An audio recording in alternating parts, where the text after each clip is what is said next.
Praise lord, హల్లెలూయా. ఈ రోజుల్లో కొంతమంది దేవుని బిడ్డలకి గర్వం అనేది ఎంతో బాగా పట్టేసి దానిలోనే జీవిస్తూ ఉన్నారండి. ఈరోజు జ్ఞాపకం చేసుకో, నాశనానికి ముందంట గర్వం నడుస్తుందంట. ఆ గర్వము నాశనాన్ని తీసుకొస్తుందంట. దేవుని వాక్యాన్ని జాగ్రత్తగా చదివి దాన్ని అనుసరించండి. దేవుడు ఎప్పుడు మనల్ని గర్వంతో నడుచుకోమని లేదు, కానీ ప్రేమతో, శాంతితో, ఓర్పుతో మన జీవనాన్ని కొనసాగించమని దేవుని బిడ్డలకి, దేవుని వెంబడించే వారికి, ఆయన ప్రభువుని నమ్మే వారికి ఏం చెప్పారంట? ఈ మాటలు చెప్పారు.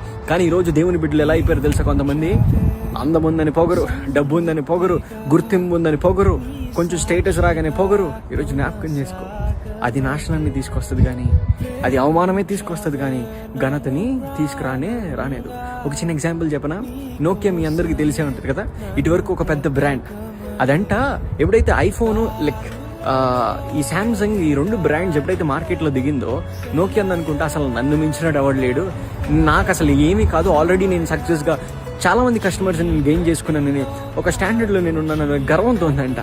ఇప్పుడు చూసుకుంటే ఏమైందో తెలుసా? ఐఫోన్ అండ్ శాంసంగ్ తొక్కి పడేసి ఈ బ్రాండ్ ఎక్కడుందో కూడా తెలియని స్థితిలోకి వెళ్ళిపోయిందండి. అంటే గర్వము నాశనాన్ని తీసుకొచ్చింది. బైబిల్లో చూసుకున్నట్లయితే నెబుకద్నెజరు రాజు అని కూడా ఉన్నాడండి. ఆ రాజు కూడా అంతే, రాజ్యాన్ని కట్టింది నేనని ఏదైతే గర్వంతో విర్రవీగిపోయాడో, ఫరో కూడా అంతే, ఏదైతే నేనే దేవుడు లేడని ఏదైతే వీగిపోయాడో, వారందరూ నాశనాన్ని, మరణాన్ని తెచ్చుకున్నారు, శిక్షణలు తెచ్చుకున్నారు. ఈరోజు జ్ఞాపకం చేసుకో, దేవుడు నీకు చెప్పాడు అంటే దాన్ని అనుసరించమని. ఈరోజు గర్వాన్ని విడిచిపెట్టు.